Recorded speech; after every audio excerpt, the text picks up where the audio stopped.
Hello दोस्तों, एक बार फिर से स्वागत है आपके अपने यूट्यूब चैनल एवन एस्पिरेंट में। तो आज हम आपको बताने वाले हैं कि आखिरकार ग्लोब क्या होता है। तो यहाँ पे इस वीडियो में हम छोटा सा वीडियो होने वाला है और इसमें आपको छोटी छोटी जानकारी, महत्वपूर्ण जानकारी यहाँ पर आपको देंगे। तो वीडियो में हमारे लास्ट तक बने रहें। तो स्टार्ट करते हैं कि आखिरकार ग्लोब क्या होता है। तो ग्लोब जो होता है वो हमारे पृथ्वी का प्रतिरूप होता है, मतलब एक सेम कॉपी होता है हमारी पृथ्वी का। ठीक है, जैसे कि हमारी जो पृथ्वी होती है उसकी एकदम सेम कॉपी ना, उसकी एकदम सेम कॉपी क्या होती है, ग्लोब होता है। और ये जो ग्लोब होता है ये दो अक्षों पर टिका रहता है ना। इस तरीके से आप देख सकते हैं यहाँ पर ये जो अक्ष है, ठीक है, इस तरीके से ये इस वाले अक्ष पे यहाँ पे क्या होता है, टिका रहता है। वास्तव में जो हमारी पृथ्वी होती है ये इस तरीके के किसी भी अक्ष पे नहीं टिकी होती है, लेकिन ये जो ग्लोब होता है इसको टिकाने के लिए, ठीक है, इसको सहारा देने के लिए यहाँ पे अक्ष का इस्तेमाल किया जाता है।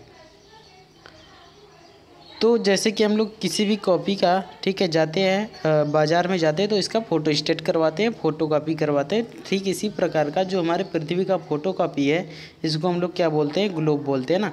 तो ग्लोब बहुत प्रकार के होते हैं, जैसे कि बहुत से ग्लोब होते हैं, छोटे होते हैं, बहुत से बड़े होते हैं।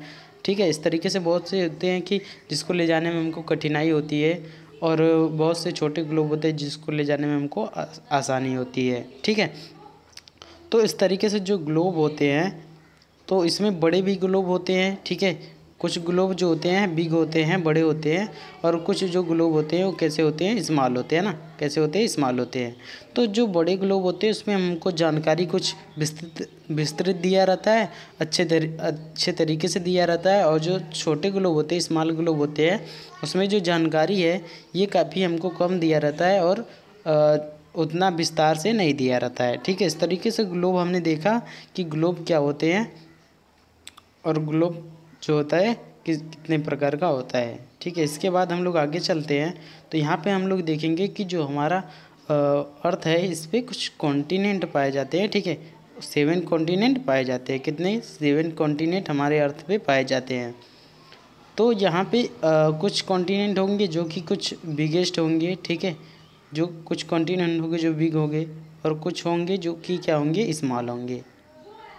ठीक है, इस तरीके से स्मॉल होंगे। तो यहाँ पे हमारे जो अर्थ है इस पे 7 कॉन्टिनेंट पाया जाता है। ठीक है, इसमें से आपको बता देते हैं एशिया कॉन्टिनेंट, ठीक है, इसके बाद Africa, Europe, north America, south America, उसके बाद ऑस्ट्रेलिया। ठीक है, इस तरीके से 7 कॉन्टिनेंट हमारे अर्थ पे पाया जाता है। अब आखिरकार कॉन्टिनेंट होता क्या है, इस पर हम लोग बात करते हैं ना। इसको हिंदी में बोलते हैं महाद्वीप। तो महाद्वीप होते क्या हैं, मतलब कि जब बहुत बड़े भाग पर जहाँ पे स्थल होता है उसको हम लोग क्या बोलते हैं, महाद्वीप बोलते हैं। ये जो महाद्वीप होते हैं ये कुछ समुद्रों द्वारा क्या होते हैं, कुछ सागरों द्वारा क्या होते हैं, घिरे होते हैं ना, कुछ ओशियन द्वारा घिरे होते हैं। उसके ओशियन के बारे में भी हम लोग बात करने वाले हैं। टोटल 5 ओशियन होते हैं ना। कितने ओशियन होते हैं, 5 ओशियन होते हैं। इस तरीके से जो सबसे बिग वाला कॉन्टिनेंट होता है, जो बिग कॉन्टिनेंट, जो बड़ा महाद्वीप होता है उसको हम लोग एशिया महाद्वीप बोलते हैं। और जो सबसे छोटा महाद्वीप होता है उसे हम लोग ऑस्ट्रेलिया महाद्वीप बोलते हैं। स्मॉल कॉन्टिनेंट ये होता है। ठीक है, अब यदि हम लोग बात करें, ठीक है, एशिया और यूरोप, यहाँ पे एशिया और कौन सा, यूरोप, इन दोनों कॉन्टिनेंट को यदि मिला देते हैं हम लोग तो इसे यूरेशिया बोला जाता है ना। क्या बोला जाता है, इसे यूरेशिया बोला जाता है। इसे क्या बोला जाता है, यूरेशिया बोला जाता है। ठीक है दोस्तों, इतना आपको बात समझ में आया होगा, उम्मीद करते हैं इतना आपको समझ में आया होगा। इसके बाद यूरोप और एशिया को एक पर्वत यहाँ पे, ठीक है, एक पर्वत यहाँ पे अलग करता है। इसको बोलते हैं हम लोग यूराल पर्वत। क्या बोलते हैं इसको, यूराल पर्वत बोलते हैं। तो यहाँ पे हम लोग माउंटेन के भी बारे में बात करने वाले हैं अभी आगे। ठीक है, इस तरीके से हमने देखा कि यहाँ पे 7 प्रकार के जो होते हैं कॉन्टिनेंट होते हैं। कौन कौन होते हैं, एक बार फिर से देख लीजिए। Asia, Africa, Europe, south America, north America, उसके बाद ऑस्ट्रेलिया होते हैं। यदि इसके हम क्षेत्रफल की दृष्टि से बात करें तो एशिया सबसे बड़ा, उसके बाद यूरोप उससे बड़ा, उससे थोड़ा छोटा होता है, फिर उससे छोटा जो होता है ये नॉर्थ अमेरिका होता है, फिर साउथ अमेरिका होता है, फिर उसके बाद ऑस्ट्रेलिया जो होता है, ऑस्ट्रेलिया कॉन्टिनेंट, ये सबसे स्मॉल होता है ना। इस तरीके से ये जो कॉन्टिनेंट होते हैं एक यहाँ पे कॉन्टिनेंट हमारा छूट गया है, सॉरी, एक कॉन्टिनेंट अंटार्कटिका कॉन्टिनेंट हो गया। ठीक है, इस तरीके से हमने सभी कॉन्टिनेंट के बारे में बात कर लिया। अभी जो हम नेक्स्ट यहाँ पे आप देख रहे हैं, ठीक है, इस तरीके से आपको यहाँ पे फिलिंग द ब्लैंक्स है, यहाँ पे आपको फिलिंग करना है। तो ये वाला जो कॉन्टिनेंट है इसको हम लोग क्या बोलते हैं, इसको हम लोग एशिया कॉन्टिनेंट बोलते हैं। ये वाला कॉन्टिनेंट क्या है, एशिया कॉन्टिनेंट, ये वाला हमारा हो गया। और इस वाले कॉन्टिनेंट को हम लोग क्या बोलते हैं, तो इसको हम लोग यूरोप बोलते हैं ना, यूरोप, ये हमारा यूरोप कॉन्टिनेंट हो गया। और इसको ये जो अलग करता है इसको हम लोग कौन सा पर्वत बोलते हैं, यूराल पर्वत बोलते हैं। इसके बाद ये वाला कौन सा है, तो ये अफ्रीका कॉन्टिनेंट है। ठीक है, ये वाला कौन है, साउथ अमेरिका, ये वाला कौन है, नॉर्थ अमेरिका, ये हो जाएगा। ये इसको हम लोग क्या बोलते हैं, नॉर्थ अमेरिका, ये वाला क्या हो गया, साउथ अमेरिका हो गया। इस तरीके से हमने पूरे कॉन्टिनेंट के बारे में अभी देखिए। यहाँ पे कौन सा कॉन्टिनेंट आएगा, तो यहाँ पे आ जाएगा ऑस्ट्रेलिया कॉन्टिनेंट आ जाएगा ना, ऑस्ट्रेलिया कॉन्टिनेंट। और यहाँ पे एक नीचे आता है जिसको हम लोग अंटार्कटिका बोलते हैं ना, क्या बोलते हैं, अंटार्कटिका इसको बोलते हैं। ठीक है, इसको क्या बोलते हैं, अंटार्कटिका इसको बोलते हैं। नीचे वाला जो होता है इस तरीके से, इसको हम लोग अंटार्कटिका बोलते हैं। इस तरीके से हमने 7 कॉन्टिनेंट के बारे में यहाँ पे अध्ययन किया। एक क्या हो गया, Asia, Europe, north America, south America, उसके बाद यहाँ पे अफ्रीका, फिर उसके बाद ऑस्ट्रेलिया, फिर यहाँ पे अंटार्कटिका। इस तरीके से हमने 7 कॉन्टिनेंट के बारे में बात कर लिया। अभी हम लोग बात करने वाले हैं कि जो ये कॉन्टिनेंट होता है इसको ओशियन द्वारा क्या किया जाता है, ये कॉन्टिनेंट को घेरा जाता है ना। कॉन्टिनेंट को किसके द्वारा घेरा जाता है, ओशियन के द्वारा घेरा जाता है। अब ये जो ओशियन होते हैं टोटल 5 टाइप्स के ओशियन होते हैं, टोटल 5 टाइप्स के क्या होते हैं, ओशियन होते हैं। अब ये जो ओशियन होते हैं इसमें भी हम लोग देख लेते हैं कौन कौन ओशियन होते हैं। तो आप देख सकते हैं यहाँ पे जो ये वाला ओशियन है इसको हम लोग पैसिफिक ओशियन बोलते हैं। ठीक है, इसको क्या बोलते हैं, पैसिफिक ओशियन बोलते हैं। जो हमारा नॉर्थ अमेरिका है, और जो नॉर्थ अमेरिका और साउथ अमेरिका है, इस तरीके से इसके इस साइड पे पाया जाता है ना, इस साइड पे पाया जाता है, इसको हम लोग पैसिफिक ओशियन बोलते हैं। फिर अटलांटिक ओशियन एक होता है। ठीक है, अटलांटिक ओशियन जो होता है नॉर्थ अमेरिका, साउथ अमेरिका और जो अफ्रीका कॉन्टिनेंट होता है इस वाले इलाके पर यहाँ पे पाया जाता है, इसको बोलते हैं हम लोग अटलांटिक ओशियन बोलते हैं। फिर ये जो एकदम नीचे पाया जाता है इसको हम लोग साउदर्न ओशियन बोलते हैं। फिर यहाँ पे जो हमारा ये जो हमारा भारत देश है, ठीक है, जो हमारा भारत देश है यहाँ पे, ठीक है, तो ये वाला जो ओशियन पाया जाता है इंडियन ओशियन पाया जाता है। तो इंडियन ओशियन ही केवल ऐसा ओशियन है जो कि किसी देश के नाम पर पड़ा है ना, इंडियन ओशियन जो किसी देश के नाम पर पड़ा है। और बाकी ऐसा कोई ओशियन नहीं है जो कि किसी भी देश के नाम पर पड़ा है। तो यहाँ पे हम लोग देख सकते हैं कि यहाँ पे एक ओशियन और है, आर्कटिक ओशियन है। इस तरीके से हमने टोटल 5 ओशियन के बारे में बात किया। कौन कौन से, एक तो हो गया, ठीक है, एक हो गया पैसिफिक ओशियन जिसको मैं पी से लिख रहा हूँ, पैसिफिक ओशियन। ठीक है, पैसिफिक ओशियन। उसके बाद हमने देखा अटलांटिक ओशियन। उसके बाद हमने देखा कि साउदर्न एशियन, ठीक है, साउदर्न ओशियन। फिर उसके बाद हमने देखा इंडियन ओशियन। फिर उसके बाद आर्कटिक ओशियन। ठीक है, आर्कटिक ओशियन। ये हमारे पास टोटल कितने आ गए, 5 ओशियन आ गए। एक बार मैं आपको याद करवा देता हूँ। तो इस तरीके से आप मैप में यदि याद करेंगे तो आपको बहुत जल्दी यहाँ पे याद हो जाएगा। तो Pacific ocean, Atlantic ocean, southern ocean, फिर उसके बाद कौन सा आएगा, इंडियन ओशियन, और यहाँ पे कौन सा है, तो आर्कटिक ओशियन। इस तरीके से आपको मिल जाएगा। तो उम्मीद करते हैं आपको ये याद हो गया होगा। इसके बाद हम लोग आगे चलते हैं। इस तरीके से आप देख सकते हैं कि यहाँ पे दोनों को क्या किया गया है, मिलाकर यहाँ पे देखिए, ऑस्ट्रेलिया महाद्वीप, एशिया महाद्वीप, Europe, Africa, north America, south America, और इस तरीके से यहाँ पे सभी दिया गया। अंटार्कटिका यहाँ पे दिया गया है। इस वाले को क्या बोलते हैं, Pacific ocean, Atlantic ocean, Arctic ocean. उसके बाद ये वाला कौन है, साउदर्न ओशियन, इंडियन ओशियन। इस तरीके से हमने सभी ओशियन और इन सभी के बारे में बात कर लिया। अभी हम लोग ये बात करते हैं कि आखिरकार जो पर्वत होते हैं, या जिसको हम लोग इंग्लिश में बोलते हैं माउंटेन, वो क्या होते हैं ना, माउंटेन या पर्वत क्या होते हैं।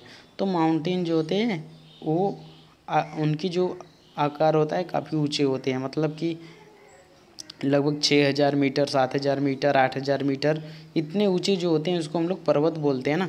उसको क्या बोलते हैं हम लोग? पर्वत बोलते हैं। जो काफ़ी ऊंचे होते हैं, लगभग 6-7,000, 8,000, 6,000, 5,000, इतने ऊंचे होते हैं, इन सभी को हम लोग क्या बोलते हैं? पर्वत, माउंटेन बोलते हैं। ठीक है, इस तरीके से आप देख सकते हैं यहाँ पे कितने ऊंचे ऊंचे इस तरीके से। ठीक है, इस तरीके से जो होते हैं ये काफ़ी ऊंचे होते हैं।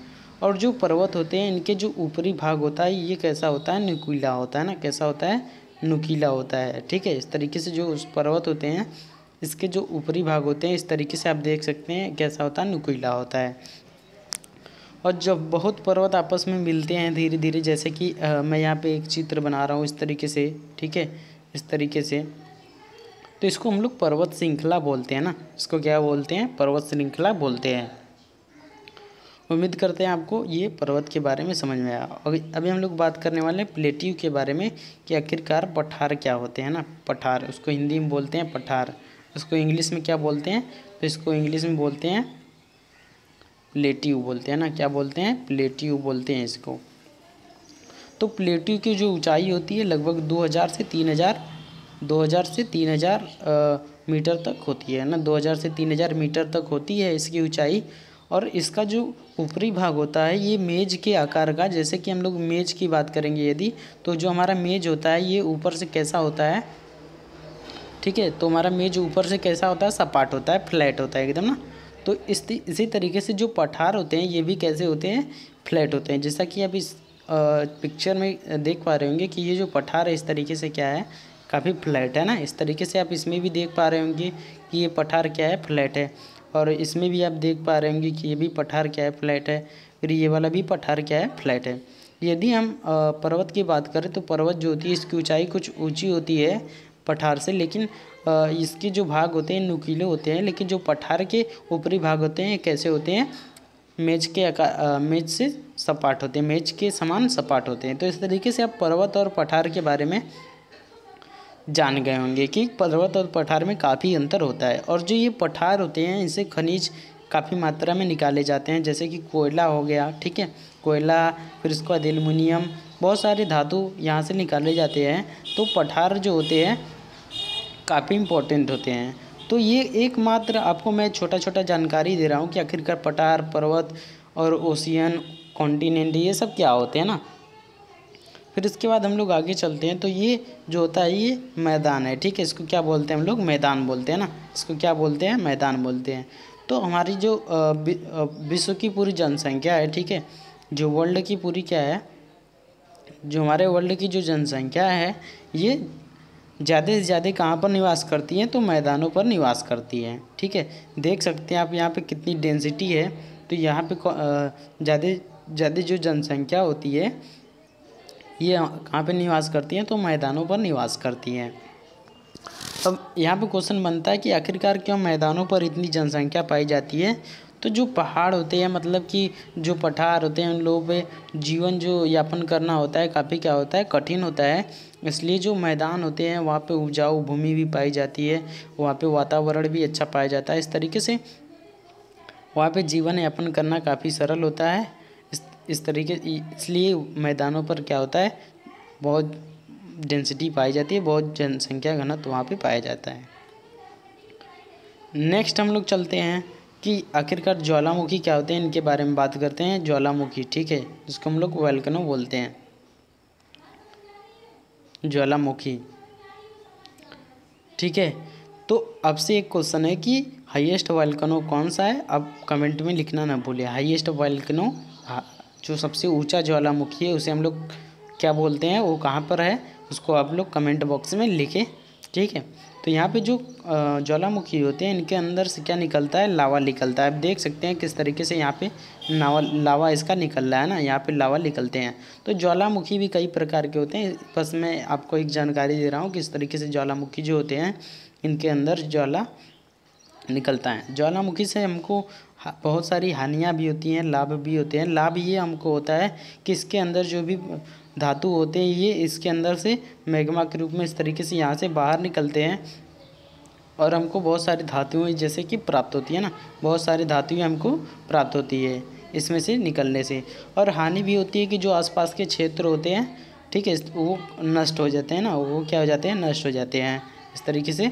तो ज्वालामुखी भी जो होते हैं एक मतलब कि बहुत तो ऐसे ज्वालामुखी होते हैं जो मतलब कि बहुत बार में एक बार फटते हैं, लेकिन बहुत ज्वालामुखी ऐसे होते हैं कि लगभग साल में या फिर 2 साल 3 साल 4 साल में एक आध 2 बार वो क्या होता है, लावा उत्पन्न करते हैं। इस तरीके से हमने ज्वालामुखी के बारे में अध्ययन किया। ठीक है, तो उम्मीद करते हैं आपको इतनी जानकारी समझ में आई होगी। यदि वीडियो अच्छा लगा तो वीडियो को लाइक शेयर और चैनल को सब्सक्राइब करना ना भूलें। तो मिलते हैं नेक्स्ट वीडियो में। Thank you so much.